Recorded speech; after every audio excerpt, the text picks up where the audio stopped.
Today the church celebrates the Passion of the Lord, the beginning of the Holy Week. And in today's celebration, which ordinarily should have had two parts, one outside the commemoration of the Palm and the triumphal entry into Jerusalem. But due to short of time and other reasons, we cut off the first phase. There are a few things I would like us to look at in today's celebration, beginning from the one we should have done outside. You remember that when Jesus was born, he was given three gifts that signify a prophet, a priest, and a king. From that moment, Jesus has lived more like a prophet and a priest. He has not lived the kingly part of that, his life. So, as his death is draws so close, he has to fulfill the triadic mission of his coming into the world. And that was why he rode on a virgin donkey, had the last everything in a new place and in a very good places. It was all about commanding. Tell this man, this is what I want. Tell this man, this is what I want. And all came to fulfillment. He lived his life like a king before he finally gave up the spirit. Again, you see Jesus, if you begin to look at the readings from now till Holy Thursday, you see Jesus visiting certain sensitive places. He visited Jerusalem, which was the terminus aquo, the beginning point of his life. You may still go to visit the house of Lazarus and the rest of the places. There are certain places he had to visit before he finally gives up.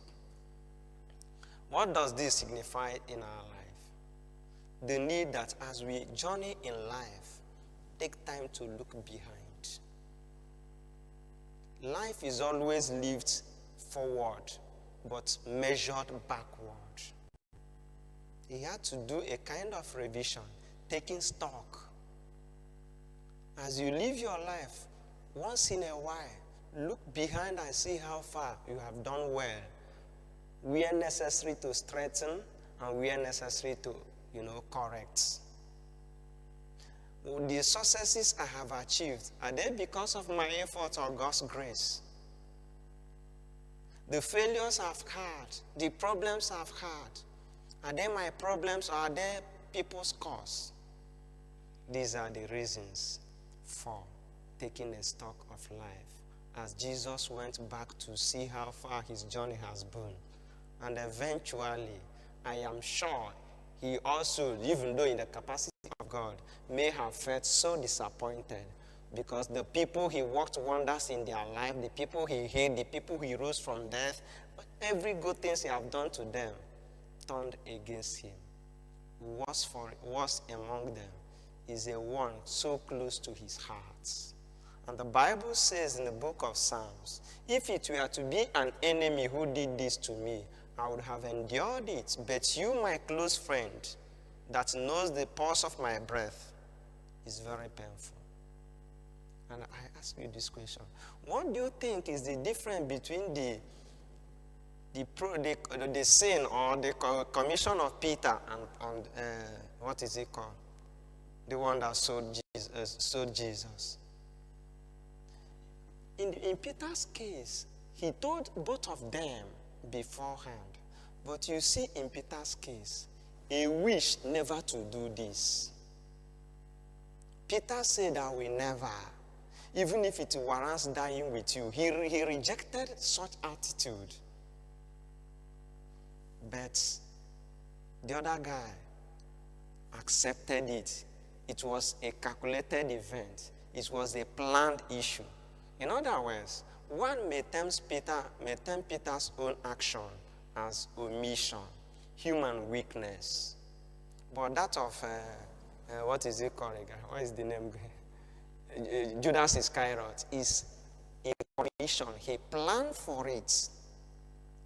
A capital sin. He planned for it. Even at warning, he still went ahead to do it. Betrayal. Yeah, I think it should be one of the worst things that can ever happen to any human being. To betray somebody. If you read Erik Erikson in his Its Psychosocial Development of a Man, in the first stage he talks about trust versus mistrust. If you betray somebody, you push him to the other side of life, mistrust. He will never believe in a person again. Love is one of the best gifts on earth. Love is one of the worst gifts on earth. If you find somebody who really loves you genuinely, you will enjoy what love means. But if you enter into the hands of these gold diggers, who after coming into your life, use your secrets and betray you like Judas Iscariot, the pains can never leave one. We are human beings. The pains can never leave one. In other words, we have got to be careful with the people that give us the key to their life. We have got to be careful to people who open their life to us. We've got to be careful with people who give us their hearts. You may think you have injured him. You are not injuring him alone. You are injuring every other human being he may come in contact with in life. Because another person may come to him or her searching for need. But because of past experience, he wouldn't even like to listen to you, let alone knowing what is your problems. Some of us must have found themselves in such situation in life where a loved one, where one who has the key to your secrets, where one who has the passcode or password to your heart has really broken you into pieces. In all this, Jesus still never gave up. He forged ahead. If all his friends, all the people he blessed, all the people he healed could castigate him, and he never gave up. Even though we are not Jesus, but there is still an invitation not to think that all the goodies we've done for people are all in vain.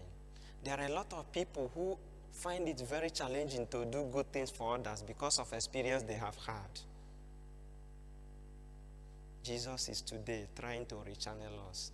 Mindless of such experience, continue to do good. Mindless of such tears, somebody you must have called to bless him turned a sword into your life and you cried woes. Never fail to still do good when the opportunity comes. These are the teachings Jesus is trying to let us know. May we never betray people. May we also pray in this Mass that God sends us good friends who cannot betray us. Friends who can never, mindless of the problems we will have with them, use our secrets we've told them against us. So whatever be the secrets anyone has told you in confidence, even if tomorrow both of you are no longer in good terms, maturity, morality, Christianity, whatever you may think of it, demands that you keep that secret till grave. Imagine because you people are no longer in good terms, you begin to do character defamation, character assassination, and tomorrow the wind of life turns around again, and both of you meet each other in a very tight corner, and he is in the best position to say, be alive. How will you expect him to say, be alive?